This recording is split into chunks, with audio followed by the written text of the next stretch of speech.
启明新声，大家来听，大家好，我是陈碧纯，欢迎再次收看启明新声节目。咱台湾呢已经迈入这个老年化的社会，所以咱这个长期照顾呢，变做非常重要的一个议题啦吼。那么政府呢，伫民国96年推出了长照1.0的计划，伫106年呢，更加升级变做长照2.0的计划。那么到底呢，这1.0甲2.0是差伫倒位？可能咱真侪观众朋友拢无啥了解。而且呢，这个计划执行了成果到底如何？咱民众要安怎找到、看得用得到呢？今仔日呢，咱特别邀请到几位贵宾到节目当中要互你清楚的了解。咱即马就来介绍。咱首先欢迎是台南市政府社会局长刘淑慧刘局长。大家好，大家晚安，美丽的主持人好。局长好。好，财团法人林成辉基金会的黄良金执行长。主持人好，我们的观众朋友大家晚安，大家好。好。咱接下来介绍的是呢，台南市政府照顾服务管理中心的洪明婷主任，欢迎主任。主持人好，各位观众朋友大家好。好，咱长照2.0计划呢，伫106年1月1号正式启动了后，可能真侪民众会想讲到底这个1.0和2.0是差别伫倒位啦吼？所以这个问题咱一开始就请咱的社会局长来给大家做一个说明。好，感谢咱台南市政府咱社会局长过去咱的传统就是咱的长照1.0，甲咱的长照关怀据点，咱拢是社会局长长期来伫做。咱自咱民国96年开始，咱1.0，迄当阵做的对象，加即个做的项目，拢无啥共款。迄当阵的对象可能是65岁以上，身体较无遐健康，甚至伊的行动较无遐方便的老大人。另外就是50岁以上的这个身心障碍的朋友，嘛是迄咱长照1.0的对象。另外就是55岁以上的这个原住民的住在就是山地的原住民朋友，对，迄当中的对象就是差不多是安尼的一个对象。咱长照2.0 106年开始，咱的这个增加几啊款对象，譬如讲，咱过去失智的这个民众，失智的民众，伊若还未65岁，伊就无法度好接受到帮忙，甚至讲伊若无失能，伊嘛无法度好接受到帮助。咱即马2.0就是讲失智的，他不一定要失能。对，因为其实失智本身它就是一个需要帮忙的一个对象。过去因为失智，但是没有失能，那这样子就没有办法来用长照1.0来服务他。那106年之后，这个就增加这个对象。那另外又增加了49岁以下，49岁以下的身心障碍朋友。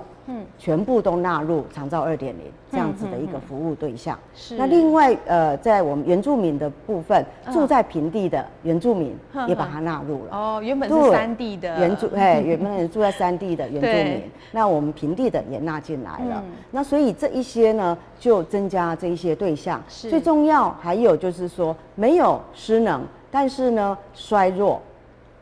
的长辈也把它纳进来。对，所以我们的这个从4项变成7项的对象，那服务项目也是从8种服务项目变成17种。对，那我们总共增加了这一些项目都是从1.0到2.0。那很重要的就是过去宣导也没有那么的这个频繁，对宣导的效果嘛无遐尔好，无讲街头巷尾所以这个长照2.0最重要的就是讲为社区做起，所以讲伊是一个整体的一个照顾的服务的一个伫社区内底，所以讲咱即马就是讲2.0，伊甲伊这个社区甲伊整合好了希望讲咱就近。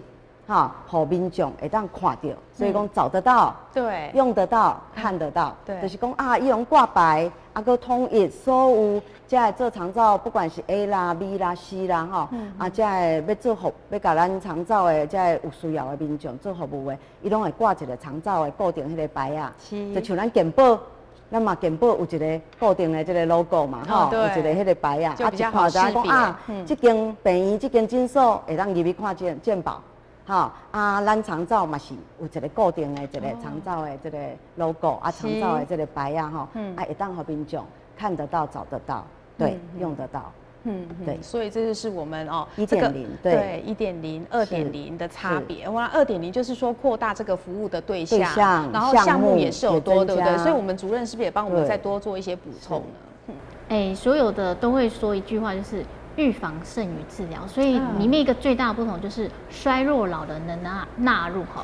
其实咱要健康一定爱活动，过安怎动开愈来愈健康这是长照2.0的一个重点，所以以导入一个有一种模组，预防及延缓失能的模组。这个模组不是凊彩就会来这是有经过验证，就是说，这是有理论架构，而且有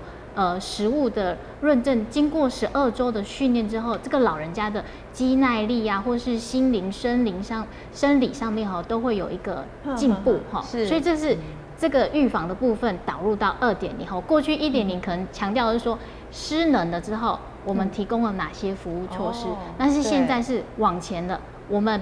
不要只在意，我们更要将老人导向一个不要进到长照的一个预防的措施这样的一个概念。那另外一个重点就是说，我们要向后延伸什么？因为过去居家医疗跟在宅安宁这一块，就是未来2.0要连结的因为长照跟医疗其实它还是有一个延续跟一个连贯性，所以2.0不一样，就是将这个在宅安宁跟居家医疗连结出来进来。那另外其中一个最重要就是出院准备因为其实会用到长照个案的部分大概都前面会有一个住院的这样一个阶段，但是出院之后才开始寻找资源吗？这个时间点可能就会太久，那家属他自己要承受的照顾压力就会比较长那所以希望透过2.0加进的各医疗体系的出院准备，在准备要出院的时候，医院里面的个管人员就可以了解他的一个长照需求，进行评估之后，在他出院的时候就可以直接连接到长照服务。那家里面的人也不会说出院之后就开始要苦恼说，我是不是谁要请假？是太太要请假，还是先生要请假，是谁要请假，或是大姐什么这样子的一个问题产生所以这是一个2.0跟1.0很大的一个不同。对啊，就像局长所讲的这个2.0呢，比1.0给量这个服务的这个对象多了。然后这个范围项目也广了，另外就是说非常重要，刚才那个主任讲到就是说我们可以结合这个医疗体系，另外呢就是说预防重于治疗这个部分你可以尽量不要说我预防说我失智我失能的话，那我就尽量不要，当然是活得越开心那这怎么做呢？我们有一段 VCR 就是说我们有结合了说一些社区，然后怎么样让我们的这个老大人他可以透过一些训练，刚刚有讲到的，让他身体越健康，然后就越不需要去进行到这个长照的部分那当然后续一定长照是可能一定会用到的，但是我们延缓它对它的时间，然后让自己身体更健康一点。我们先来看这段 VCR。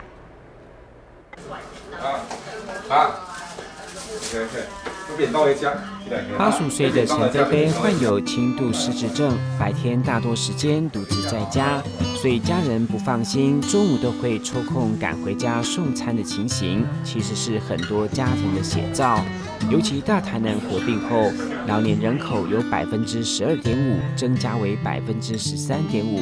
大约25万人所衍生失能、失智个案不断增加，相对市民对长期照护的需求日趋增多，所以让老人可以就近参与巷弄长照站的健康促进，享受声音治疗和体适能活动，亦或签订零短托契约，对延缓失能、失智都有明显效果。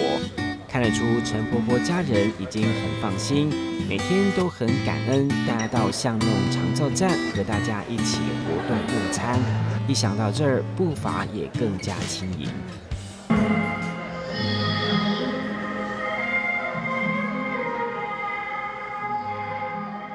现在到美佑来这个政府参加这个政府长照2.0的计划之后比以前改善多了。以前之前在家里常常都会吵着说要出门去走一走，现在比较少了，因为每天礼拜五都来按时来这边报到，学一些东西，所以对我爸爸的一些生活改善比较好一点。台南市目前37个行政区，依照各区不同特色、人口结构及发展经验，供需建制37个 A 级社区整合型服务中心、59个 B 级复合型服务中心及262个C 级巷弄长照站。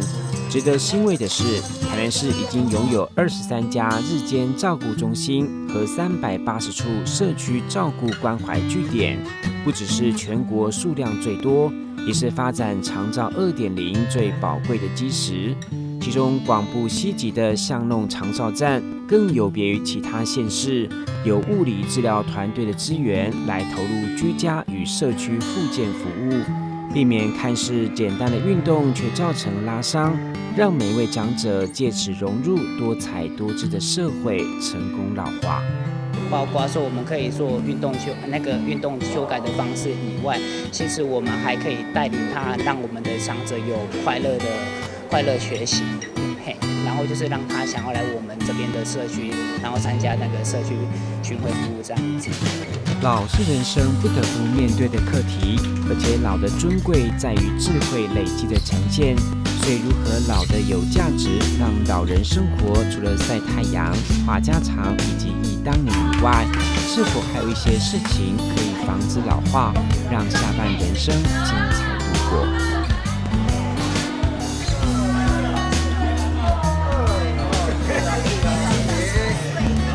虽然顶着烈日，长辈们背着自己手做的专属书包上学，除了满满的成就感，更是一下子年轻不少。而且书包当中还有个人的学习护照，记录上课的点点滴滴。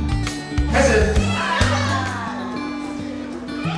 黑皮学园从开课至今安排多元活泼的课程，以东光为例，今天上的是大脑学堂。在健康照护顾问和志工的协助下，设计预防失智的高龄桌游，让学员上得不亦乐乎。确实，台南市社区关怀据点转型黑皮学园，日渐脱老，进一步成为巷弄长照站，以在地特色创造属于65岁以上社区老人的学习和共餐环境，颇受欢迎。不时可以看到长辈流露出 happy 学习、回熊快乐，其中更有高龄93岁仍然耳聪目明的夏奶奶。这种庄重的爱是不容易得到的，这是我的个人的感受，我们的社会啊，怪我们这个老人啊，实在是太好了。咱关于内底就出门，我出门，即摆有出来家，咱有出来，出来才较五路较好。生活日子过日快快乐乐。拍摄当天，社会局刘淑慧局长也到场一一关心问候，除了和长辈们一起用餐，还贴心夹菜给大家，场面相当温馨。长辈他们每天来这边一起上学，那一起共餐。那我们目前有40个Happy 学员，那一起在这边共学共餐。那我们盼望未来能建置262个C的据点，那让长辈都能在社区能够健康共老，那能够健康共活。台南市以长照1.0的评比荣获全国第1的经验，持续推动长照2.0，除了达成用得到、看得到、找得到的3项服务目标，更希望落实最有爱心、最有特色和最佳合作的3大功能。所以其实透过咱 VCR 介绍吼，咱发现讲，这老大人呢，因去迄搭吼，去遐上课，当学到这侪物件，而且呢，对着因的身体健康，敢若是非常的好，对唔对，局长？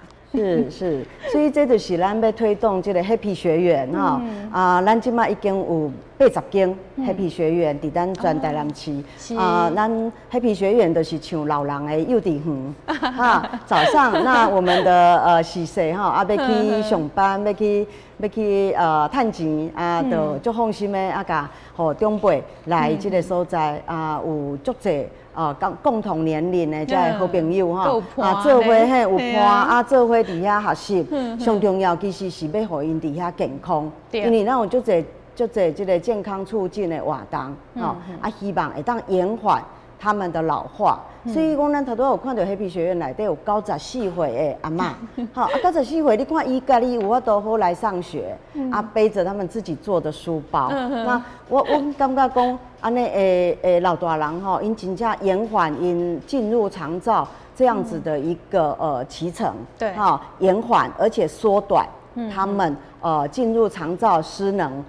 必须要被很多人照顾的这样的一个期程，对长辈来讲，他们真的是比较幸运、比较快乐的。对对。所以我们不断的在运用我们过去台南市咱台南市过去咱社区关怀据点，就一直在做健康促进的这样的活动。那我们把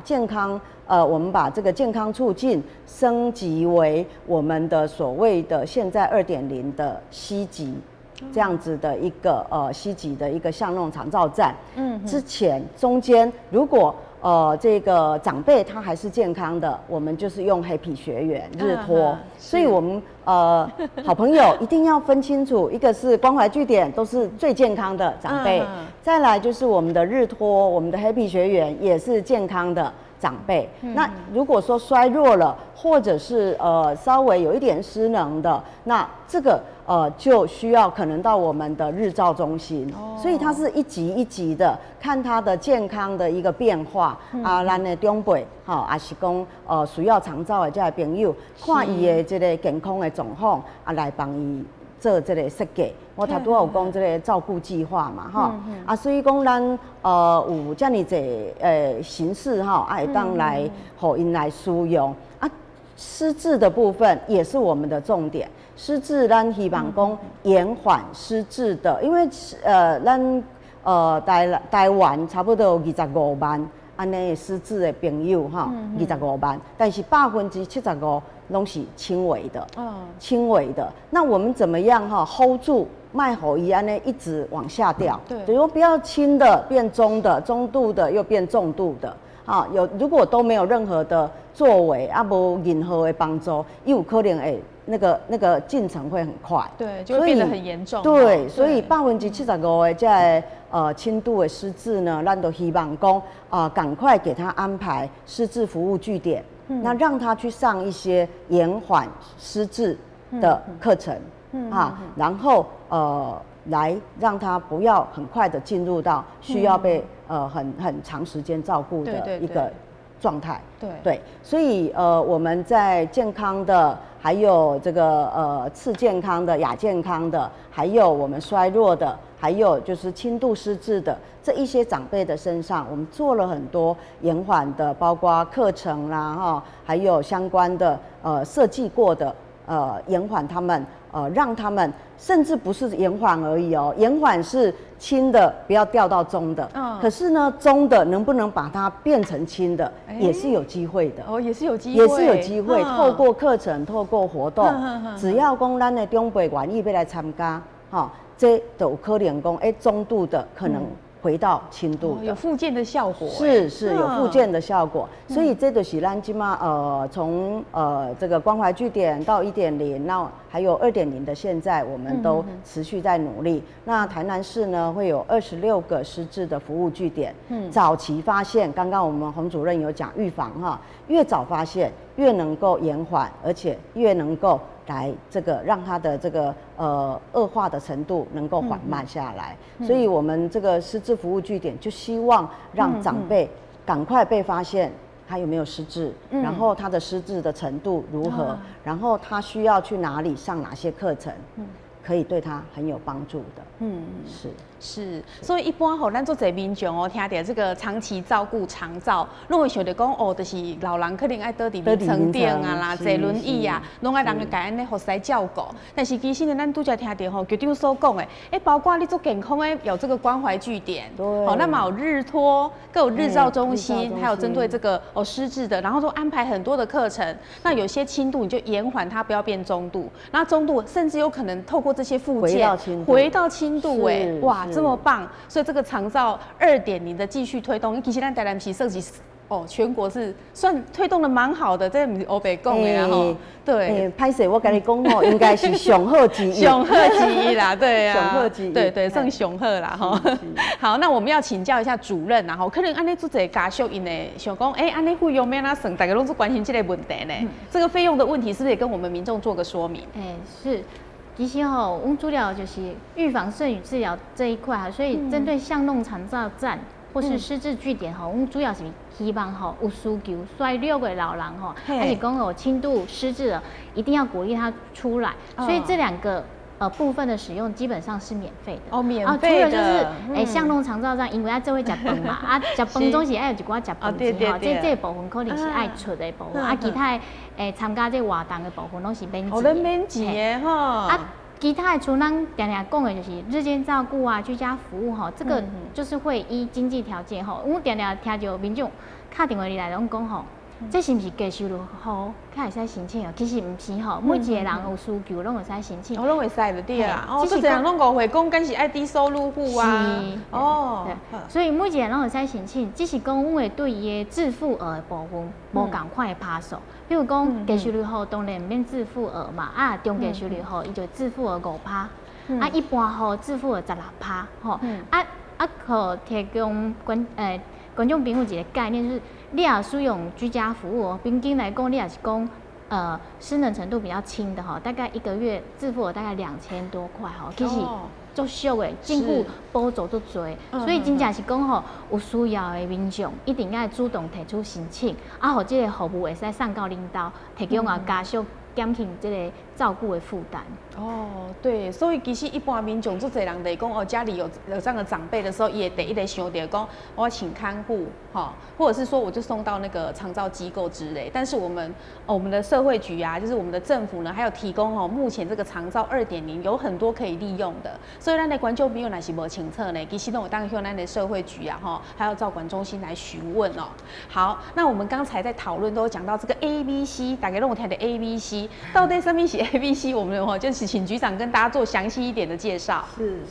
咱就是讲咱这个长照2.0，我头拄要补充的，就是讲这个收费的部分，可能比如讲16%哈，就说一般的民众不用低收，也不用中低收，16%，等于是100块，敢若给你摕16块。哇，安尼中低收入的，中低收入的100块才5块，才5块哦。若低收入户就是免钱，免钱。你看100块收16块，伊若讲足轻的一个，因为咱有分8级嘛，咱这个失能的程度8级，所以这个照这个级数落政府这个补助级数愈重的，就是讲伊的迄个失能程度越重的，其实政府补助的这个费用就更高，对对，所以这个部分其实那个咱的民众真正就是讲你来问问，你就会当知影讲要安怎来使用，不管你有要使用，无要使用，拢足欢迎大家来关心。咱的这个 A 就是讲这个 A 伊有可能伊就是请这个各管员。伊这个社区嘛，咱一区大概每个区都会有一个 A， 比如讲咱台南市37区，咱就有37个 A，这个 A 呢，伊就是这个比如讲咱东区，东区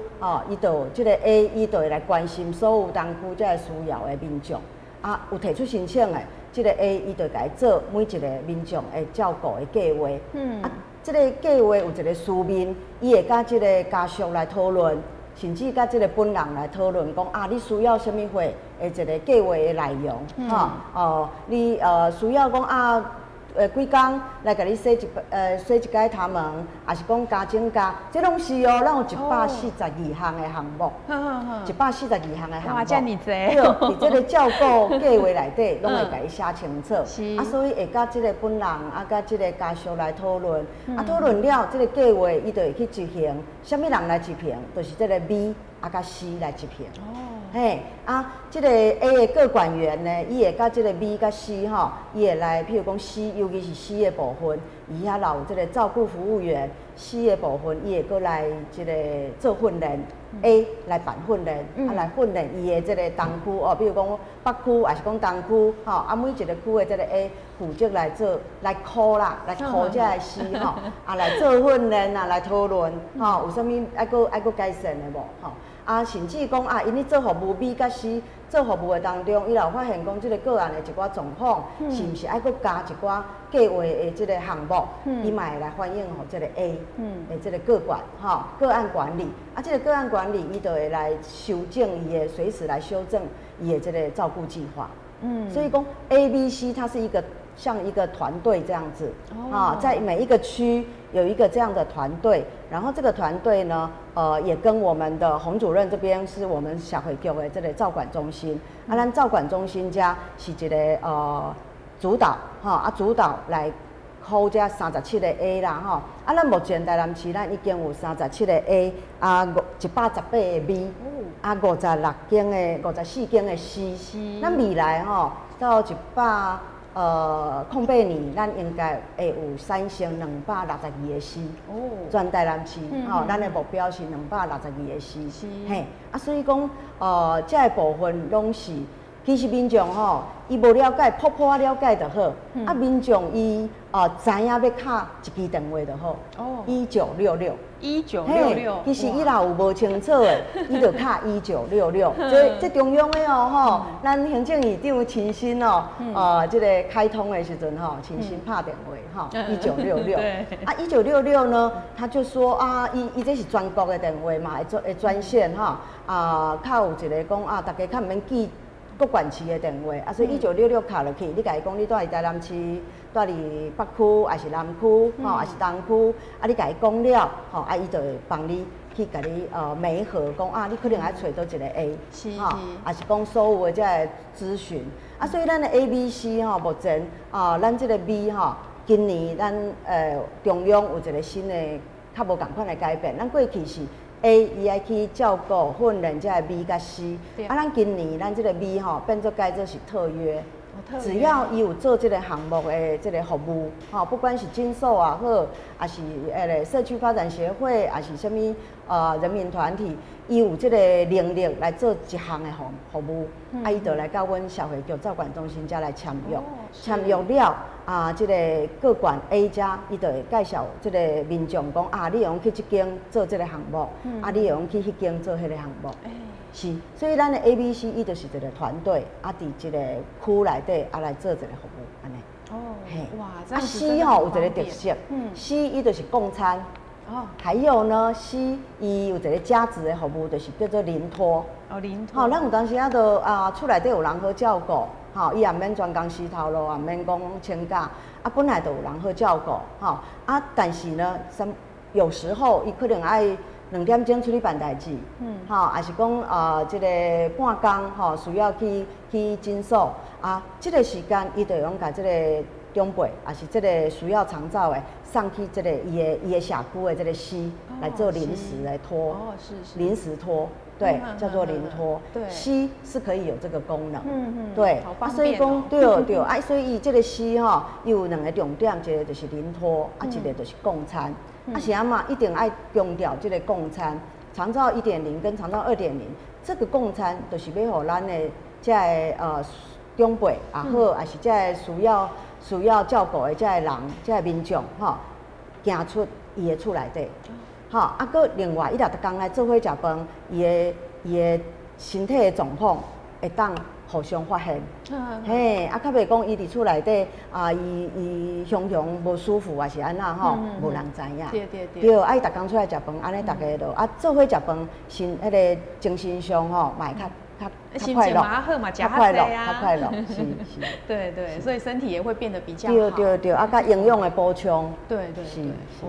哇，所以透过局长的介绍那给蛋哥撸清澈来了解，这个真的是非常方便、非常贴心的一项政策，如果民众你若是个质疑讲，到底是安怎无清澈，就是刚才讲的1966打过去就对了，哇，好方便的电话。好，那我们在日前就是我们那个市立医院嘛，也成立了这个 A 级的社区整合型服务中心，这是咱台南市已经成立很多个。那当天的新闻报道，我们来看一下。长期照护10档计划创新服务机构主要分做 A、B、C 3级。A 级主要是个案管理，由照管中心转介，然后再依照个案的需求提供照顾服务计划。上午伫社局长刘淑慧、卫生局副局长、照管中心主任以及在地规定区长，甲市立病院院长蔡良明共同揭牌，率先成立规定区头一个病院加入 A 级的社区整合型服务中心。阮市立病院真欢喜有这个机会伫深入社区来为了这个长照的政策来做努力当然这个 A 级单位伊会负责真侪个案的评估甲迄个伊的规划含咱真侪B级单位甲 C 级单位来共同来帮忙一寡需要咱长照服务的长者不管是伫社区家庭甲是伫迄个服务照顾单位这个是阮市立病院参与有伫大台南区有参与2个 A 级的单位。社会局表示，透过 A 级的个案辅导，未来将串联个案接近项目长期照护甲实地做整合，达到在地老化、社区化的期待。我们盼望各大医院的加入这个行列，那能够把 A 做好。那台南市追求37个 A， 那262个 C， 那这样子的一个整合，就是说由 A 来整合个案的照顾计划，然后拉进社区的这个巷弄长照的这个 C 的据点，那还有失智据点，把它整个整合来给我们民众最好的一个照顾。那也盼望在地老化真的能实现在我们社区。那这个部分是我们期待的。伫上午的揭牌仪式过后，未来该中心也将由市立病院派个管师来进驻。现场还有德南国小学童画下彩绘墙，向前爱无限来串联，将串联 A、B、C 长期服务，提供长者上好的照护。社区整体照顾服务希望会当来打造一个讲，咱在地随时拢会当运用到这款的服务但是呢，咱可能较都市型的、较偏乡型的到底敢有啥物差别呢？咱先来请教着主任台南市37区每一区拢有伊家己特色那有较海边的更有山区所以为着要打造讲每一区拢有适合的长照资源所以希望就是在地 A 单位拢爱邀请在地里长、理事长，还有长照单位定期的讨论共识会，了解每一个区域的需求。像讲偏区的长者因为他们住的是比较部落型。较分散，所以伊要使用这个长照资源，是讲要去西站的部分可能交通的部分就是非常重要。对。这个时阵，这个较偏区的这个 A 级单位，它需要就是交通接送巡回车，就是它服务上面比较重点的部分。对。它市区因为它可能距离比较近，对，或者是走出几步就到 C 或是到 A 了所以它的交通就没有。那另外就是说我们在布建的时候。因为让怎样让台南市人口比较多，可能东区跟永康区这个人口非常多一个 A 级单位够不够？怎样让民众在服务连结上面是可以及时的？这是我们市政府要思考。譬如说，东区一个 A 不够，可能需要到2个 A， 所以我们东区在今年度的规划就会因地制宜，每个行政区又不一样东区需要2个 A， 永康区需要2个 A。那有的偏区，它可能是因为它的分散型的一个居住形态，所以它的 A 的部分它就会比较采用是走动式的，因为它要主动出击，因为它可能顾在一个办公室，可能民众根本不会来找他，所以它变成它的一个服务状态，就是要主动连结在地的里长、理事长，主动的结合在地的活动到社区里面主动的去发掘个案，所以它在服务形态上面也会不一样那另外就是说，在资源的一个部件的部分，因为每一个区域在习惯上使用的部分，因为可能山区跟海线他可能会比较喜欢用居家服务在市区的部分可能毛科林宣导或是知识传递的部分是比较方便的，所以他就会对于日间照顾中心，他很喜欢所以喜欢去所以起库的这个日照中心排队的人数非常多。好啊，所以就变成说，可能在你这资源的规划评定，你袂使讲市区改使一间日照啊，几间的啊，偏区也是同样的标准啊，每一个行政区拢改使一间日照中心，这个就不行，因为我们要回归到供需面的部分。对，有可能变成偏乡的部分都没有人去，对不对？对。那所以偏区的部分也会因为所有人可能较少啊，所以它的投资或是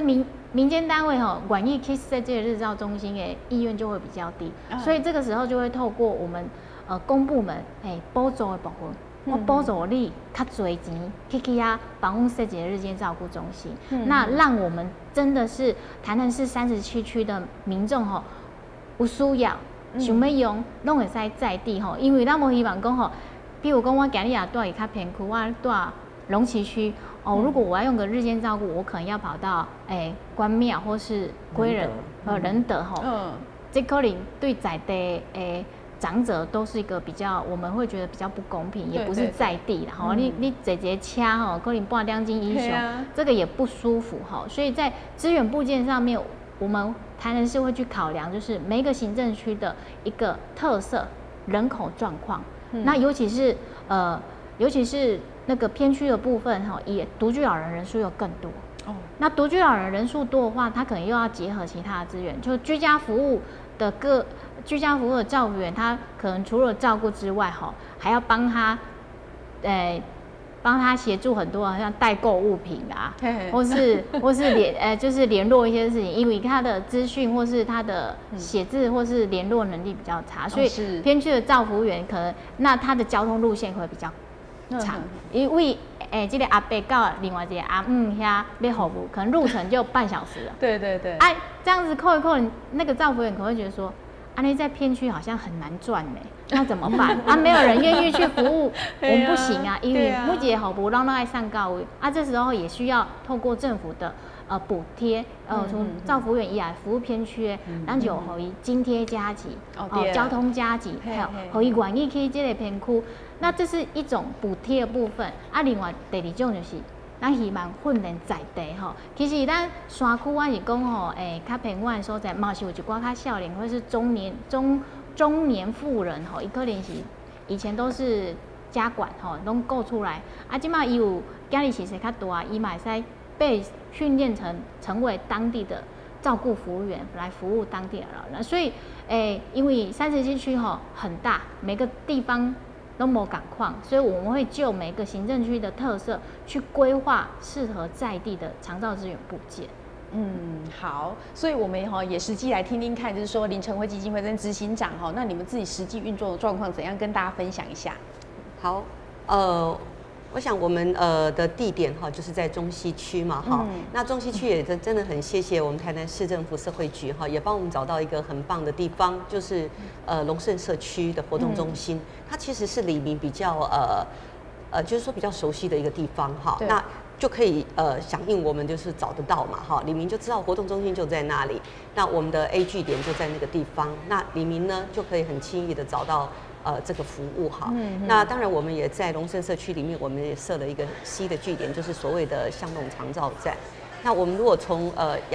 健康型的长者来说，其实中西区的老人的人口密集度是相当高的。那这么高的密集度相当高的这些长者那他们是健康的长者，怎么样去延缓他们的老化？所以我们透过巷弄长照站，我们周一到周五每一天早上下午都有上课。那要上什么课呢？一个有的我哋上我捌上讲老扣扣要上什么课？做老学生啊呢我讲你们要来做那个快乐学生一大早咱就来做一下健康操我们有就是说卫福部这边也很推，就是延缓失能的一些课程。那我们也请老师用音乐啦，音乐那个辅疗的方式啦，或者是健康体适能的方式，强化长者他的一个核心肌群，还有肌耐力，然后去提升他的一个平衡力然后可以减少跌倒所引起的一些伤害，还有疾病那这些长者呢，每天很开心的8点钟8点外你看老人拢困无啥会天光啦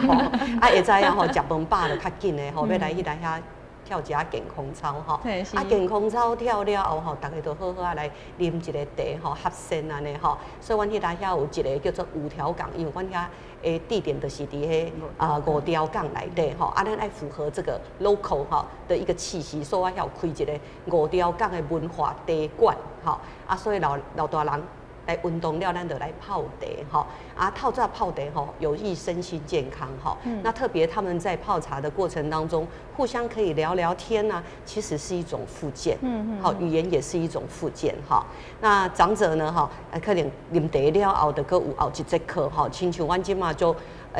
就接受欢迎的哈，就是咱的美语课。有人讲奇怪，老人咧学什么美语课吼？对，因就学唱歌啦吼，用美语学唱歌，有日语课用日语唱卡拉 OK 吼，因最爱唱的是邓丽君吼，迄个日语歌曲吼，大家拢倒背如流吼。伫迄个过程中间，人和人之间有互动吼，咱的这个脑力啦吼，还是身心灵吼的平衡也就会达到一个标准啦吼下晡时啊，中昼吼最重要的，咱头仔局长有特别讲到，咱供学了就爱供餐，吼上课上11点半巴肚吼，嘛差不多咧枵啊吼，所以阮基金会吼本身有中央厨房，有家己的营养师，吼阮2个厨师吼拢足厉害的，拢是为大饭店请来的哦吼，所以咱就是照着咱迄个营养师的迄个营养的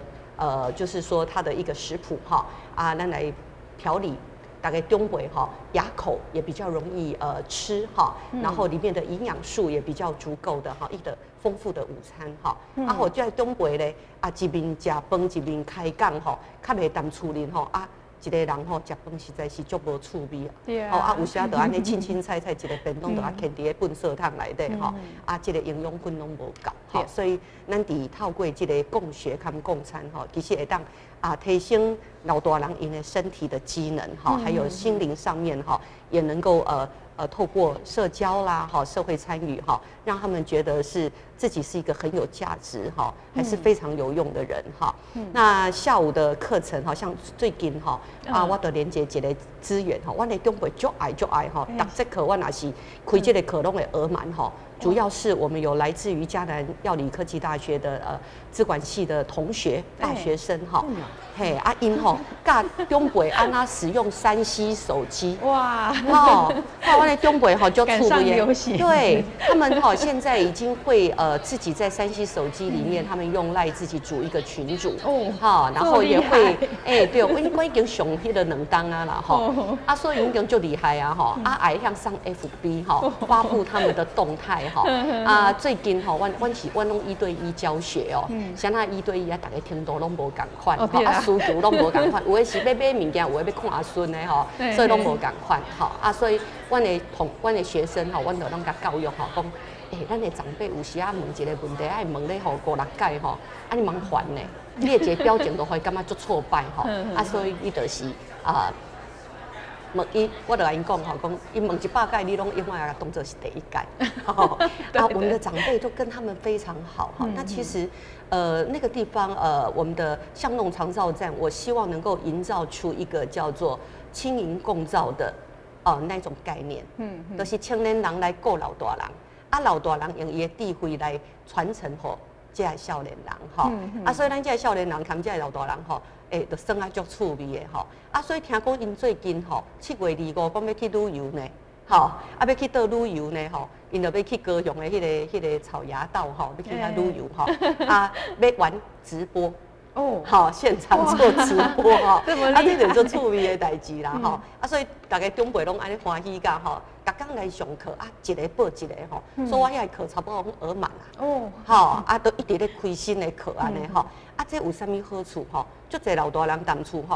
看电视看了到尾就去电视看伫即大家因的脑筋呢迄个运动就较少跟人的互动较少来到这会当交到真侪好的朋友啦所以伊伫这家当然是较快乐是当然伫林成辉基金会阮办的这个乐活巷弄长照站里面阮阁有提供 C+ 的零托咱的家属若是讲要来办一个代志咧啦，也是要出外去买一下物件，甲一个失智症的长辈放伫咧厝里，也是讲一个老大人放伫咧厝里，伊会真烦恼啦，所以咱就是伊会当个。来申请来到咱的巷弄长照站内底，咱有专业的照顾秘书，这拢有摕牌照的会当来甲照顾，会当顾伊中昼顿食会饱，真安全，佫会当学习一寡物件安尼这是目前阮巷弄长照站咧做的啦当然阮嘛有做A 级单位就是个管中心就是由咱的照管中心因来评估咱长辈的即个身体依照伊的级数来分做无共款的级然后由阮个管中心的个管师来到咱的家庭去了解咱的长辈和家属是伫即个现场内底伊的需要的帮忙是啥物货所以目前阮的A 单位即大家嘛去签伫30间的即个 B 级单位，包括病院伊会当提供即个居家护理啦像讲一寡长辈伊可能有一寡NG 管或者是有一些尿管它需要去消毒清洁的伊就来人申请即个医疗部分的即个居家护理是照顾爱去做清洁的部分医疗啦伤口的部分嘛是即个居家护理会当做。然后呢，佫有即个居家复健有的长辈就是真正是无法度出门所以就是由咱的医师，还是讲复健师，迄个物理治疗师，还是职能治疗师，会当来到伊的厝里来甲伊服务啦日本时代拢有定定讲一句往诊。医生的往诊到伫迄个家庭来看病人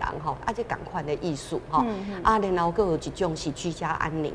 那居家安宁有的就是讲有的有需要的人，伊可能伊感觉讲伫我人生即个尾段，我要踮厝里有较好的即个照顾的品质生活的品质要较我厝里较济做伙买当来申请即个居家安宁咱病院即大家都会派一个专门的医师还是讲专门的护理师会当来到厝里甲服务啦当然，咱除了这个医疗端咱嘛是有居家服务，所以咱在讲的就是讲长照2.0，其实希望会当提供的是一个在地化、在地老化的一个服务所以就是讲伫这个居家服务老大人伊伫咧厝里较舒适嘛所以咱就会当提供这个咱的专业的服务员来到厝里包括陪伊去看病啦。甲洗身躯啦，帮伊买菜啦，帮伊处理衫顿啦，清洁厝里即个空间即个部分拢是安那，阮的照顾服务员会当做的我的照顾服务员最近阮甲训练安那呢，你若去毋茫甲洗身躯尔，旋刷带咱兜的迄个啥物货桌游去甲伊算算下顿来，也让他动脑有一些很简单的健康促进的运动。咱洗身躯洗了，也是讲咱食饭了休困一下，咱会当来做一寡健康促进的操，互伊的迄个核心肌群会较好，踮厝较袂跋倒上时阮嘛是会甲一寡照顾技巧带到即个家庭含家属做一寡分享，互因嘛有即个照顾的概念。尽量互咱的长辈会当有一个真好的即个照顾这就是 A 单位咱来连接居家服务中心，也是医疗端当然佫有一项咱头局长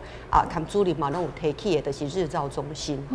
那日照中心阮本身做的是混合型的日照中心。我足介意看一个画面就是透早后生载着爸爸来到日照中心一个后生就甲因爸爸头安尼甲搔搔的，讲爸爸。入去读册爱听老师的话，下晡我下班他来接你看听到这个话就先看到40-50当前，50-60当前，这个爸爸咧对这个细汉囡仔讲的话感觉讲这个画面足温馨的所以透过这个日照中心咱嘛有提供这个运动复健过来就是讲身躯的这个生命侦测这个记录来了解这个长辈伊即马的状况，身躯的状况是如何每一天有比如讲阮爱放一寡音乐辅疗的课程放一寡会当迄个耍一寡运动游戏佫有一寡会当读册啦、画图啦等等即大家的课程或者长辈感觉讲一天咧过真正是有够紧，个足充实吼。然后因会当去做因的选择，咱当然毋是亲像学校安尼哦，即马咧上画图，全部拢上画图。阮有几个长辈讲吼，我都是无爱画图，我袂要紧，无你要爱啥，你甲我讲，我爱泡茶合身。我好安尼另外出一道，互你泡茶合身吼，伊就去。吼有诶讲吼，我无爱这，我即马要来抄一个圣经，还是抄一心经，吼，我讲袂要紧，安尼咱另外一区，吼，你就去迄来遐抄，吼，这拢是一个真综合性的服务。当然，阮的晨晖日照中心嘛是所谓的小规模多机能的日照中心，所以有长辈咧伊有的时阵伊无法度来日照中心的时阵，就由阮的居家服务员到伫厝里来为伊服务，吼，然后就是讲伊的家属子女呢，吼，若是讲要出远门呐，吼，还是讲要来出差，吼，较早拢会足欢乐的，吼。即马吼，只要甲阮讲阮爸爸、阮妈妈后礼拜二、拜三哦，下昏要来带恁日照中心，吼，阮遐有真舒适的房间，吼，会当互咱的长辈暗时伫遐住，伫遐食，隔工过来继续日照中心的课程，吼，所以咱的家属老实讲，因的工作，吼，较袂分心，生活品质会较好，吼，这就是目前阮连接起来的资源。A 加 B 加 C 等于长者最好的照顾，在地的照顾。所以我们听完执行长讲的，大家应该可以稍微清楚的、更了解的说，到底咱的老大人若是去接受这服务吼，会当地的什么款的成果啦哈。好，那我最后要来请教局长啦哈。我们是说台南市政府其实希望打造就是说民众吹得快得用得这样子的一个长照的一个服务嘛哈。那是不是讲一下说，我们怎么去打造？然后另外就是未来还有什么样的一个展望嘛？对，我想刚刚透过我们这边还有林晨晖基金会这边的介绍，那大概一个大的一个方向，或者是实际的执行的这一些细部的这一些工作内容，大概都有介绍给我们的观众朋友。是。那我们就是刚刚有说分享的是讲，咱台南市咱一个足基本的真好的基础，就是咱的关怀据点。咱即摆有将近380个关怀据点。380个关怀据点是上届深入咱的社区。咱的民众朋友，咱台南市大台南市的一个所有的这个社区甲朋友，甲民众，希望讲咱嘛透过咱这个志工，来关心社区的这个长辈，头拄咱有一个真大的一个一寡希望，一寡推展，但是上重要是民众爱愿意要来。对，咱做较侪规划，较侪设计，像迄个105年的年底的时阵，迄当阵议长赖议长，还搁伫咱台南市105年底阮做足侪即个准备的工课，比如讲爱找咱这日照好、诗好，也是遮所有的迄落，其实咱台南市有一个特色，就是讲咱迄当阵赖市长甲公所诱入来。公所，因为公所是上届接近咱的民众的一个公部门嘛，所以甲所有37区的区长，每一届咱长照若要开会，区长拢爱来。区长伊先了解讲长照到底是什么，长照1.0、长照2.0，什么叫 ABC， 这一些区长都知道了，社区拢知影，拢就会当来互民众更较清楚，所以咱这个关怀据点要让它提升，提升从过去的只是健康促进，那怎么提升成为 C， 或者是提升成为更好的一个帮我们宣导的一个单位，这个是我们现在正在努力布建的。那我们那个时候找出了那么多的场地，闲置咱市政府闲置空间，伫咱长照2.0的运用，咱嘛是全国第一嘞。咱运用的这个闲置空间的这个改造上届好，就是头拄仔咱林晨晖有讲这个活动中心嘛对。甲咱的这个场地以外，咱阁需要像林晨晖安尼一寡民间的这个团体。民间的团体其实咱头拄仔讲阮甲这个照管中心遮，阮是一个公部门的这个设计啦、布建啦一寡经费的这个互。民间的团体来申请，